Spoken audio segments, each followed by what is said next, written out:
Hi, this is lesson 4.04, Applications with Coordinates. Wouldn't it be cool to have your very own game room at home? Well, Cooper is moving to a new house in the next couple of months, and his parents just told him he could turn one of the extra rooms into a game room. How exciting! One of the conditions is that he develops the layout of the room for the interior designer.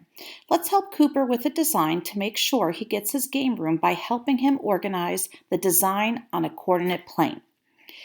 Our objectives are: I can solve real world problems by graphing points in all four quadrants of a coordinate plane. I can use coordinates to determine distances between points. Now, there is a note here on the materials, so again, a reminder, you're going to have to graph.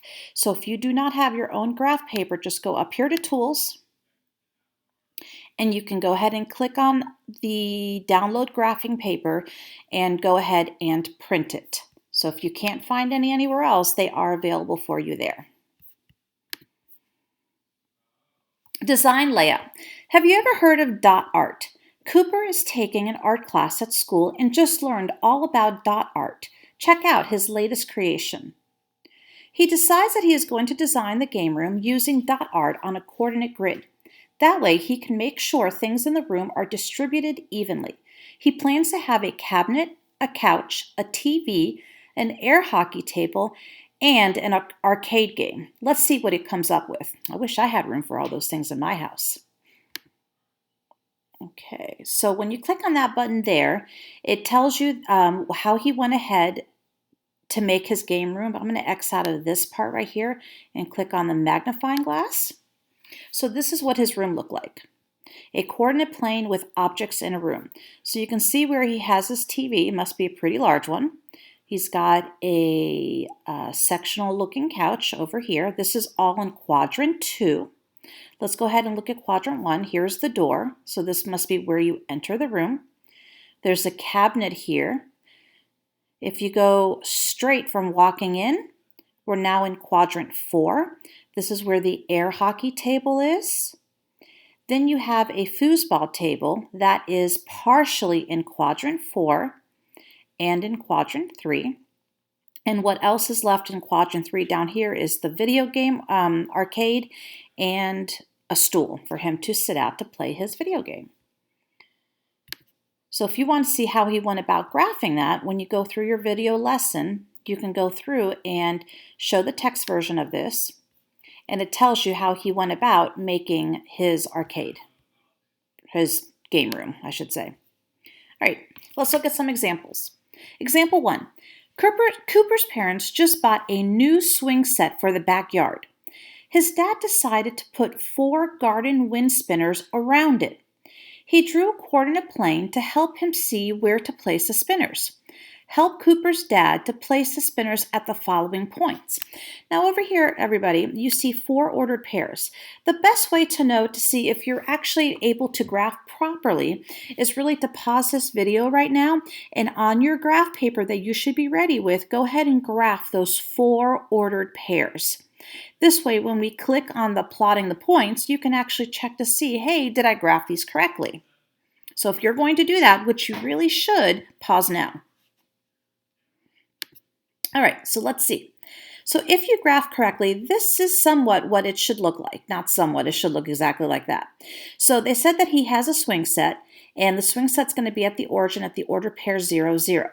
Then he's plotting 4 of those wind spinners at these ordered pairs. The first one is the order pair -7, 5, so you're walking to the left first, then up 5.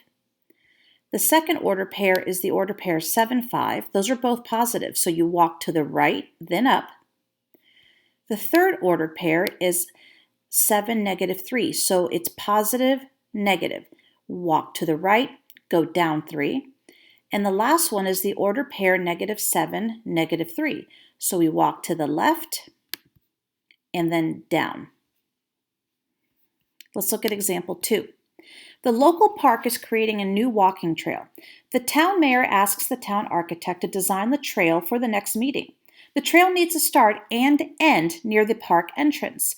The architect plots the points on the coordinate grid to offer his proposal to the mayor. So here you can see where he's gone ahead and plotted different things here. The town architect has proposed the following points to create a path. So it tells you here to start at the ordered pair -5, 7 and go to -5, 3. So what you should do on your grid paper, if you've got it out like I hope you do, is go ahead and draw a coordinate plane and then plot this first point, the ordered pair -7, 5. You're going to go to the left and then up. So you're right about here, but then it says, and go to the order pair -5, 3. Well, -5, 3 just has you go down just a few spots. Now remember, you're plotting a path here. So what I would do is plot both points and then connect them with a line.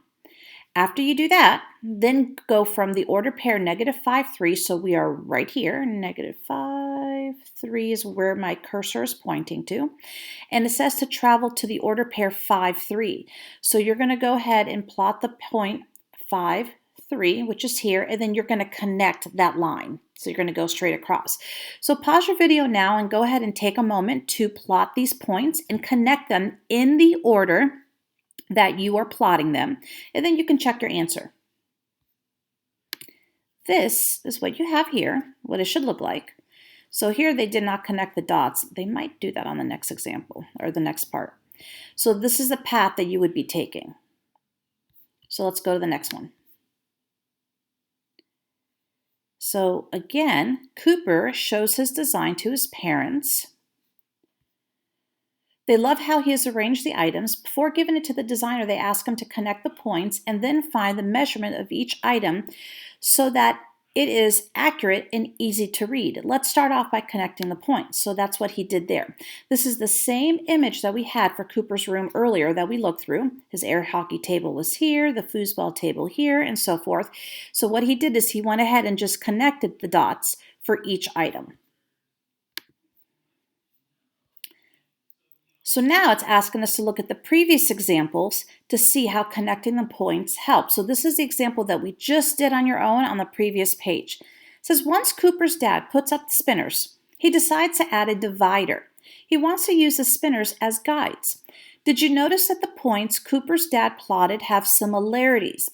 Each set of points has either the same x-coordinate, because that's the first number in an ordered pair, or the same y-coordinate, that's the second number in an ordered pair.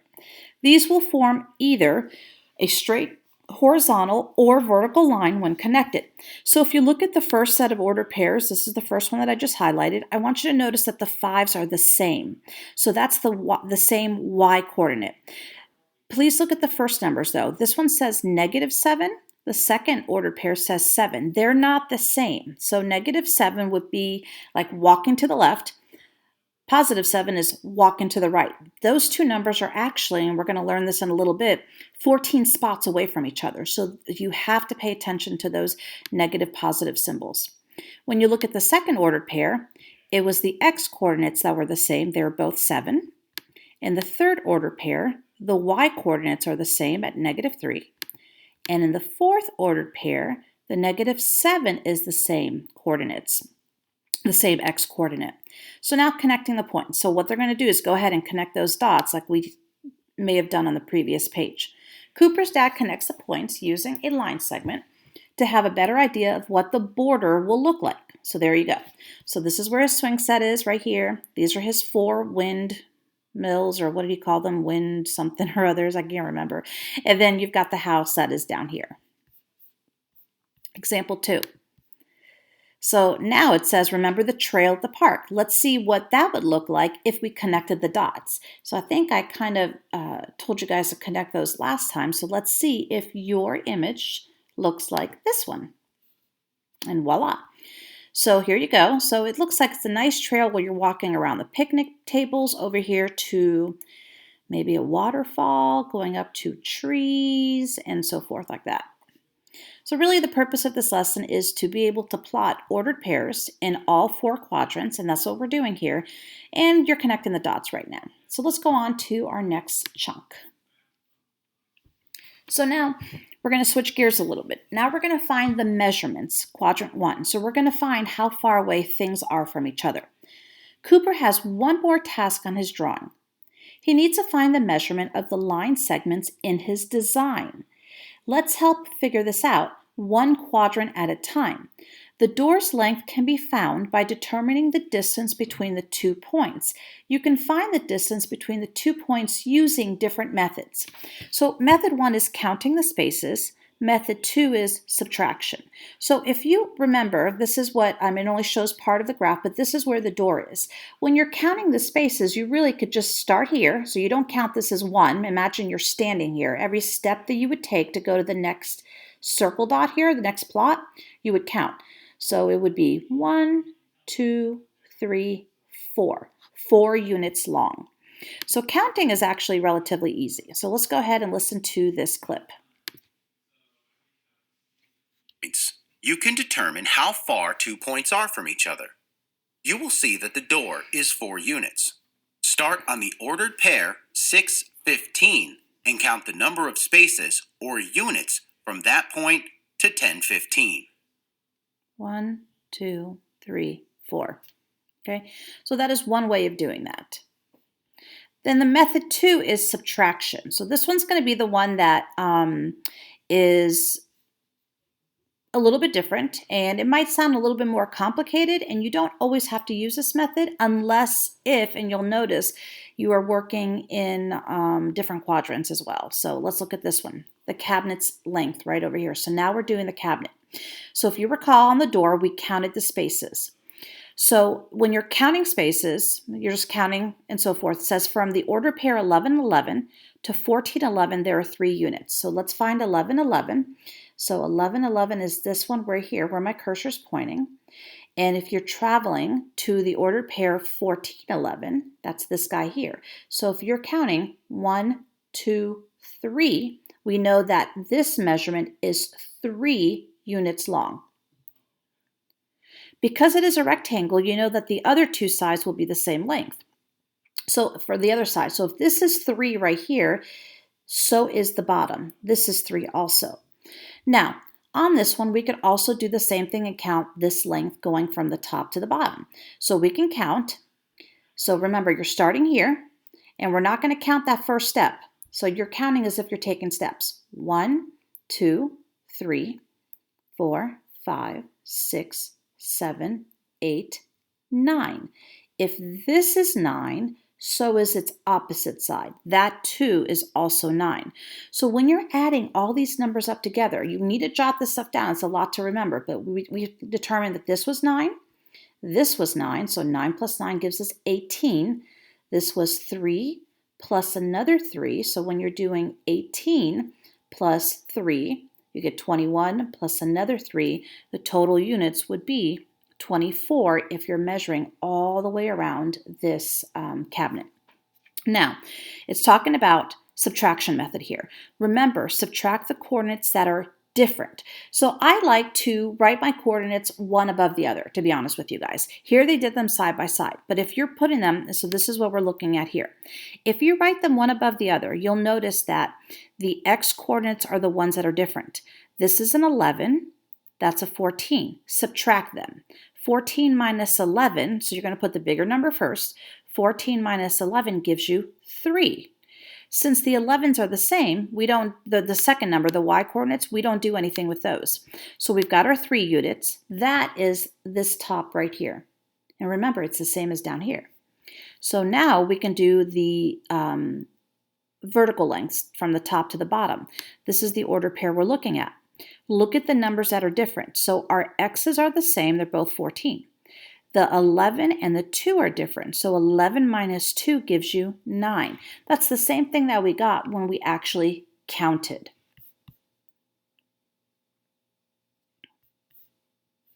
All right. Find the measurements, quadrant 2. So now we're going to be on the top left quadrant. So from the order pair negative 13, 12 to the order pair negative 12, 12, there's 1 unit.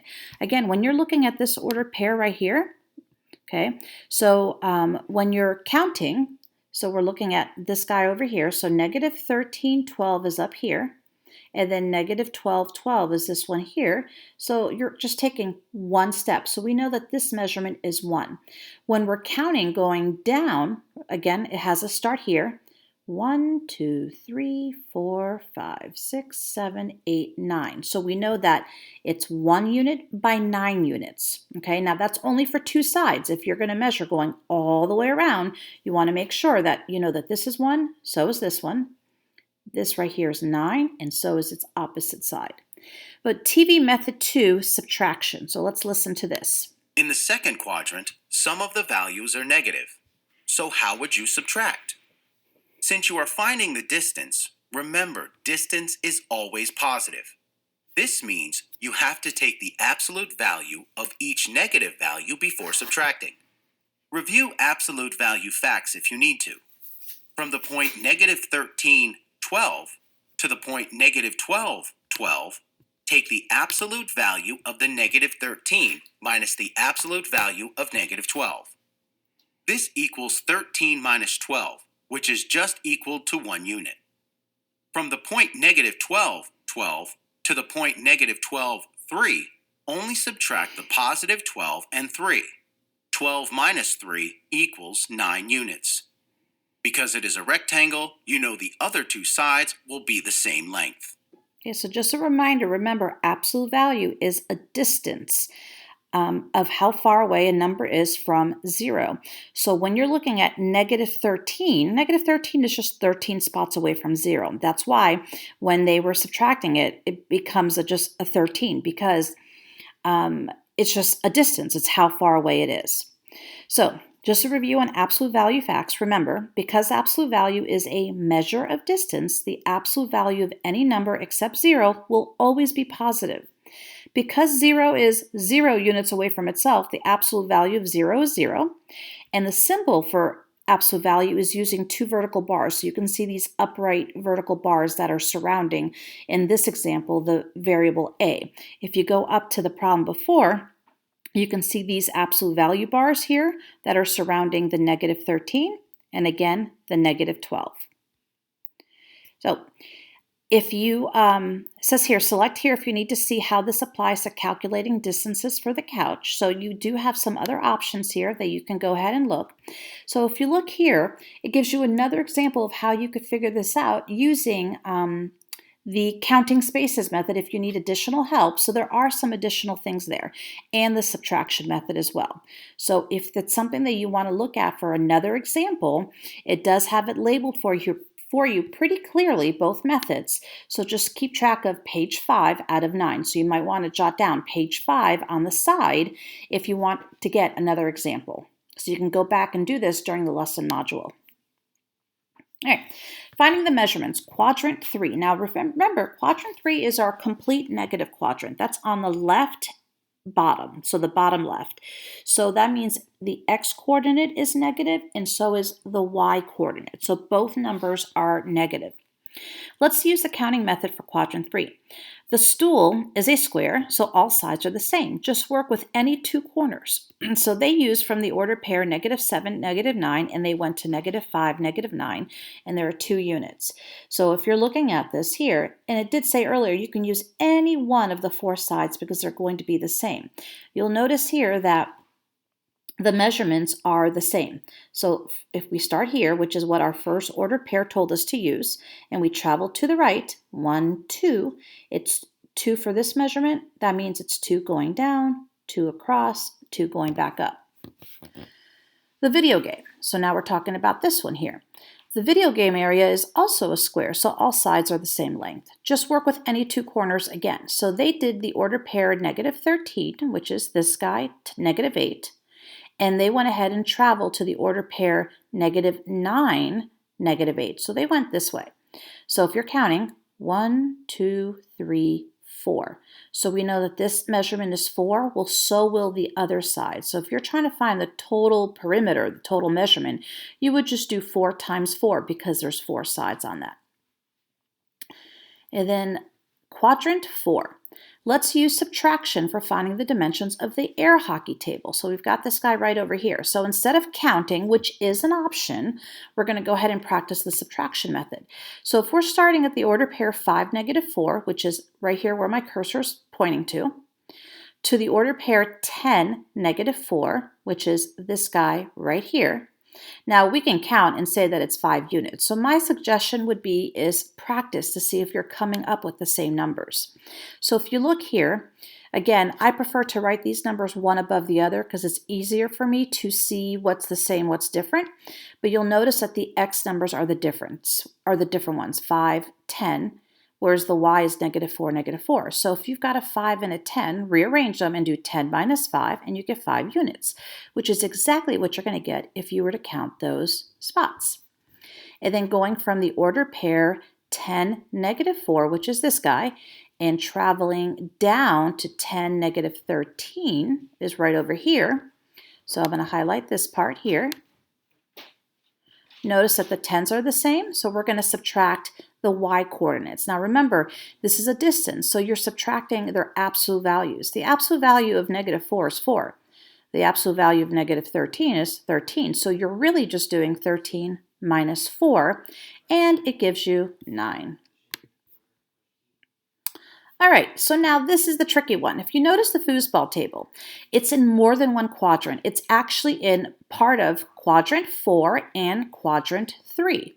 So we can do the counting square spaces method, which is really, personally, I think the easier one when you can. Sometimes you can't.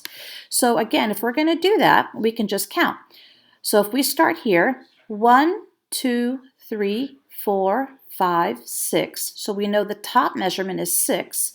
And then the bottom measurement, or the side measurement, is 1, 2. So we've got a 6 and a 2.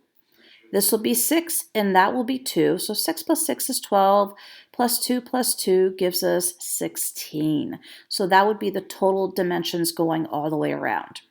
Now, if you're doing the subtraction method, okay, it's not that it's different, but it's a little bit trickier. So let's go ahead and listen to this information here. When a line crosses over a quadrant, you have to find the distance the endpoints are from the axis that is crossed. Since the axes have a value of 0, find the absolute value of the coordinates that are different in the two ordered pairs. Finally, instead of subtracting, you add the two distances. From the point -4, -2 to the point 2, -2, notice this goes from quadrant 3 to quadrant 4. This goes across the axis, so you add the absolute value of the coordinates that are different. Distance would be the absolute value of -4 plus the absolute value of +2. This equals 4 plus 2, which is 6 units. From point -4, -4 to point -4, -2 is different than before. No axis is crossed, so you subtract. The absolute value of -4 minus the absolute value of -2 is 4 minus 2, which equals 2 units. So what they're saying here is, if you look at this image up here, so look where my cursor is pointing, we're at the order pair -4, -2, and then if we want to travel going across the top to the right to go to the order pair 2, -2. So if you're paying attention and writing the numbers, you'll notice that you can't just subtract those numbers because remember, absolute value is the distance of a number to 0. Well, this is where 0 is right here. So if we figure out the absolute value of -4 to 0, that is 4. However, our next one is 2. You've got to go 2 more. That's why you're adding the 4 plus the 2. That's why it's a little different for this one. You want to think about how you're traveling to get to the 0, but then you still have a little bit more on the other side. So you need to make sure you're taking that into account when you're using the subtraction method when a point or a figure is across across an axis. So again, I think it's helpful for you to go ahead and plot these points. So when you take your lesson quiz on this, if they give you an image, it's easy to count, but if they don't, just take a minute to plot it on your own paper because it does make it a little bit easier. Right, remember, if you want to use the counting method, it helps that the points are plotted. If you use the subtraction method, you do not necessarily have to plot the points. But please make sure that you are accurate, though, when you are subtracting or if it's across two quadrants, so you do have to add some of those numbers. I love going out on hikes. It's good to see nature, get some fresh air, and get away from phones and electronics for a while. But hiking takes careful planning, especially when it comes to knowing where I'm going and making sure I have enough time to get to my destination. This is where a map comes in handy. Maps are a great way to know where things are and how to get there, but you have to know how to read the map properly so that you understand where and how far you are going. This is where I'm starting my hike, and this is where I'd like to go. I need to figure out how far this distance is so I can be sure to get back before dark. Fortunately, the maps have a coordinate grid on them that shows the distance. This one is a 1,000 meter grid. That means the distance between each line is 1,000 meters, or about the length of 10 football fields. The grid lines run both north and south and east and west, so I can either measure up and down or left and right on the map. The compass tells me which way I am going. Using the grid means I can find how many grid lines my hike will cross by subtracting. The coordinates of my starting point are 411, 3959. The coordinates at the end of the first leg are 414, 3959. This means I can subtract 411 from 414 to get the distance I need to go in that leg of the hike. 414 minus 411 is 3. And then times 1,000 for each line means this leg is 3,000 meters, or 3 kilometers. The second leg starts at 414, 3959, and ends at my destination at 414, 3964. 3964 minus 3959 gives 5 grid lines, or 5,000 meters, which is 5 kilometers. So, the total distance to my destination will be about 8 kilometers, and the round trip will be about 16 kilometers, which is reasonable for a day hike. I should have plenty of time to see the sights and still get back to my car before dark. They say a journey of 1,000 miles begins with a single step. I may not be going 1,000 miles, but I'd still better get started.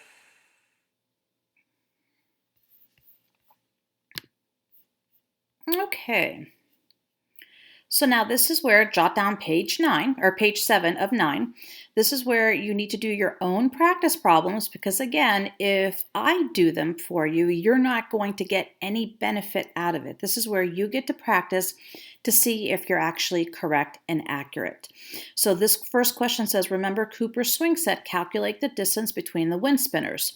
So you can use whichever method you want to do. And on practice 2, it says, remember the walking trail, and it's asking you to calculate the distance across the walking trail. So it isn't a challenging or difficult problem, but go ahead and do that and then check your answers. All right, next one. So now this is where you get your independent practice where you need to plug in and submit your answers, and it'll tell you if you're right or wrong. So make sure that you're taking a few minutes to go through each question. Pay attention to this. You guys, it really is a lot easier for this one right here because they don't give you a coordinate plane. It's not graphed. You have a choice. You can use the subtraction method, and I would suggest that you try the subtraction method, but you could also plot these ordered pairs and do the counting method. So I would do both on your piece of paper, and then when you figure it out, just go ahead and put in just the number alone in there and click submit, and it'll tell you if you are right or wrong. And you've got 5 questions that are very similar to this. All right, so we have worked through this to solve real-world problems by graphing points in all 4 quadrants, and you can use the coordinates to determine the distances between the points. Here is your summary that you know that you could always print out and look at when you're taking your quiz. So it tells you, here it gives you an example. Here is a graph of the following points, and it gives you points A, B, C, and D. So you can check to see if you're graphing these properly by looking at their locations on here. It tells you how to find the distances between the points. So it tells you a couple things to remember. This is for when you're using the subtraction method, and it goes through a couple of those examples as well. And it shows you the work over here. So this really is a great resource. So again, if you want to click this lesson guide, it's everything that we just talked about. And I like to print those and just have it sitting next to me when I take my quizzes. All right, guys, that is all. So hopefully, it's not a very challenging one, but it is a little bit of a different one. But hopefully you all do well. And please remember, reach out during discussions or join a Zoom before you do your multiple attempts. Once you get to your third attempt, it's too late to ask questions then. All right, guys. See you back, I guess, later.